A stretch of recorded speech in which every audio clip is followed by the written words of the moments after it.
stand before you not just as a proud Indian, but also as a passionate Telangana.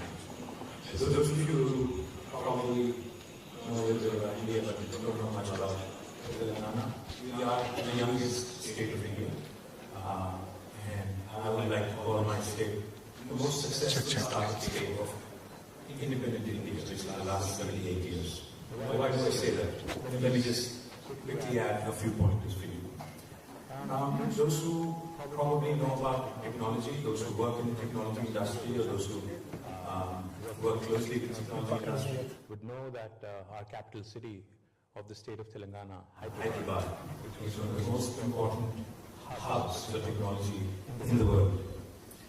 A few decades ago, there was no Telangana. We were formed as a new state in 2014. It was nothing short of nothing but a broad demarcation of a geographical landmass, but it also created an opportunity for a young state in India to start with a clean slate, to start, without any baggage. And that's exactly what we did over the last 10 years.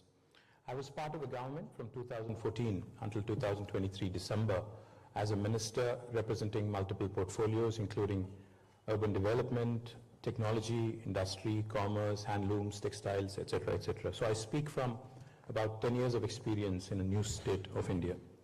Now, building up a social public movement with such high velocity as was done in the case of formation of Telangana, literally gives you hope that after Gandhi, after Pandit Nehru, and what all they had to do during India's independence movement, there are still possibilities and more, even in independent India, to achieve your dreams and to achieve your ambition through democratic struggle. One of the things I would like to quickly point out, Darwin's theory, they say, survival of the fittest. What makes Telangana special? What is so good about Telangana? We have done a number of things which probably have not been seen in any state in independent India in the last 78 years. How many of you in this room probably know? I am not sure. But if you just pull out your phone and probably type in Google, just do a quick search in Google, world's largest lift irrigation project.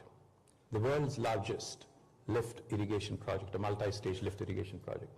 Now, many of us in this room, I'm sure, have heard of the Three Gorges Dam in China and how the Chinese execution and how quickly they move when it comes to how agile they are when it comes to execution, etc. But if you just Google the world's largest lift irrigation project, you would realize that it is in India and it is in my state, Telangana, and it was built within 3 years of time. Now, we lift water from about 80 meters above sea level all the way to 618 meters above sea level and irrigate nearly 45 lakh acres every single season. Now, this also is something that goes to show you that even in a democracy, a vibrant democracy, infrastructure projects can be made to happen in a timely manner. Of course, meeting with all the resistors, all the potential challenges, potential impediments, etc., we were able to deliver. Not only the world's largest lift irrigation project, but we are also the first state in India to have completed a massive project with almost $7 billion US, ensuring that every single home in Telangana, which is about 10 million homes, are provided with a portable drinking water connection. Now, this might sound like, in the first world, it might sound like something trivial, but in a country like India, where we have a lot of room to grow and a lot of things to improve, this is by no means a small achievement. Likewise, let me also share quickly the world's largest campuses of Google, Microsoft, Amazon, Facebook, Meta as it's called, and the most valued technology companies in the world, including Apple, Salesforce, ServiceNow, Novartis, Medtronic, all of their largest campuses outside of the US and outside of their headquarters are today in my state, my city, Hyderabad. And this is not a call center or a support center I'm talking about. This is cutting-edge technology development that's happening in India, in my city, Hyderabad, and the landscape and the way it changed over the last 10 years is nothing short of incredible. The story is nothing short of incredible. One of the things I'd like to point out, just so that we talk numbers quite often. Have you heard of any state or country which has seen 156% growth in its per capita over the last 1 decade? Now that's Telangana for you. We were ranked among Indian states, ranked 12 in 2014, but as of today, we're ranked number 1 in India in terms of per capita income, raising from 114,000 Indian rupees to now almost 400,000 Indian rupees. Now this is the kind of progress that has been achieved by a young state in India, which has really dispelled the notion that there are the red tape and the challenges that are typically associated with doing business in India, and also the challenges that are typically associated with ensuring that we deliver. Now, just to expand on the bit on technology, not only did we attract large number of tech companies to Hyderabad, to Telangana and to India, we also made sure that we provided enough and more jobs to the local youth and local youngsters. The number of jobs when we assumed office in 2014 in tech industry alone was about 323,000. But by the time we relinquished office, that rose almost to 1 million, a whopping 10 lakh jobs. Now, also, that reflects in the numbers and performance of our technology exports. When we assumed office, the technology exports from Telangana were about 56,000 crores of rupees, Indian rupees, 56,000 crores of Indian rupees. By the time we left office, it was almost 241,000 plus 2,00,000 crores of Indian rupees. So the kind of progress that was achieved, the kind of delivery that was made possible by our leader, Shri KTR, who was the first Chief Minister of Telangana and who was also the leader of the nation for about 14 years before Telangana became a reality, is a shining example of how to adapt, how to, like I said, Darwin's theory of evolution, survival of the fittest, as they say. If you have to theorize and if you have to probably translate into how things can also happen in governance, Telangana is a shining example. Likewise, let me also quickly add, disruption, is a word typically associated with the tech industry and the tech world. A lot of people think disruption typically means a tech startup, but disruption can also happen in governance. That's exactly what Telangana has shown you. For the last 78 years, we have the same set of officers, the bureaucrats, the civil servants, which by the way is a legacy from England, the ICS and the IAS and the IPS and the IFS, the Indian Foreign Service, Administrative Service, Police Service, Fire Service, etc., is a legacy that India had gotten post-independence. The officers have not changed. The red tape, of course, has come down a big time, but in Telangana, we are ranked today as the state with the most ease of doing business in the country, as per Government of India and Niti Aayog. And there is a reason why we have been able to achieve that. The reason being, with the same set of officers, with the same set of people, with the same set of bureaucracy, our leader, Shri KCR, has chosen to disrupt the way we governed and disrupt the way we actually brought out laws and legislations.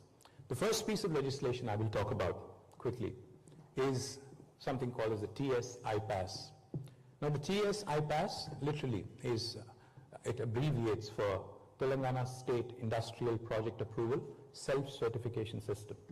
Anyone in this room, for instance, wanted to launch operations in India, and if you had to choose a state, because India is a very diverse country where everything changes every 100 kilometers.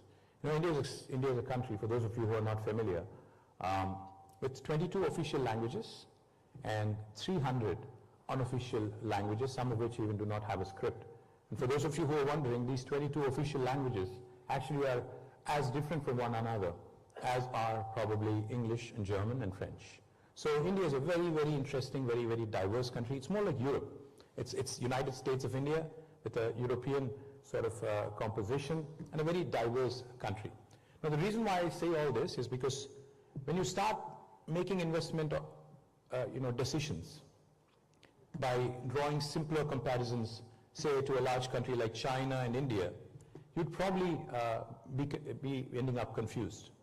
Because China is a country which has got a very lot of homogeneity. It's a country where language and a lot of other things are common across the nation. But in India, like I said, everything changes every 100 kilometers. Therefore, it's important to understand the policies of states where you would want to engage, where you would want to set up a base, and where you would possibly want to enter India through. And Telangana, the policy that I just quickly mentioned to you, TS-IPAS, is probably the most revolutionary policy, revolutionary law by any Indian government in the last 75 years. What are the salient features? I'll just give you three. Any of you in this room, if you wanted to start an enterprise in Telangana, it could be a factory or something in the services industry, you would be surprised to know that you do not need any approval from the government. You can hit the ground running. You can actually start on day one with your factory. You don't need the permission of the local municipality or the village panchayat or even the state government. If you have a piece of land that is already owned by you, if you already are allotted to you, you can start construction on day one. Parallelly, simultaneously, we request that you submit an application online on the TS-IPAS portal. Now what does that do? Once you start operations for regulatory compliance, when we get your information, we promise all clearances in less than 15 days. If you don't deliver on the 15-day window by statute, by law, on the 16th day, it's an automatic approval. No other Indian state has this kind of a feature in today's economic landscape. Also, from the 16th day, we take accountability very seriously. So from the 16th day, we actually also penalize our bureaucrats a sum of rupees 1,000 per day if they are held responsible for the delay. Again, no other Indian state has done this kind of bold, adventurous policy making. In case you're wondering, this guy is a politician, how do I trust him? Let me tell you, more than 28,000 clearances have been given in the last 10 years through TS-IPAS. We've been able to raise more than 3.5 lakh crores of investment into Telangana and have been able to create 24 lakh direct jobs, which is about 2.4 million direct job potential in our state. And that, again, ties back to the explosive growth that we had in the technology sector, from 300,000 jobs to 1 million jobs, from 57,000 crores of IT exports to 2,41,000 crores IT exports, and also the ability to attract the world leaders like Apple, Google, Microsoft, Amazon to set up their largest base outside of the US and outside of their headquarters in my state. In summary, I'll just say one thing. Telangana today, if you ask me to sum up in one word or one sentence, how do you define the kind of development that we've had? I'd say a fine balance of welfare, development, an integrated, holistic, and a very inclusive approach is what makes Telangana special. We believe in maximizing governance and minimizing government. We believe in ensuring that process becomes the key and not the person. We believe in institutionalizing the change and not centering our decision making around individuals. And that's what makes Telangana truly a special story. And I do believe there are enough and more learnings for the rest of India to learn from Telangana, to see how you can raise from rank 12 to rank 1 in per capita, in GSDP, in creating wealth, in distributing it to the downtrodden, to making sure that inclusive infrastructure growth also happens on an equitable, in an equitable fashion. So I thank Bridge India for this lovely opportunity. I sincerely hope that all of you have a great experience here, and I do hope you continue to invest in India and continue to pick progressive states like Telangana, which truly are the lighthouses for the country and possibly by extension to large chunks of the world as well. Thank you very much.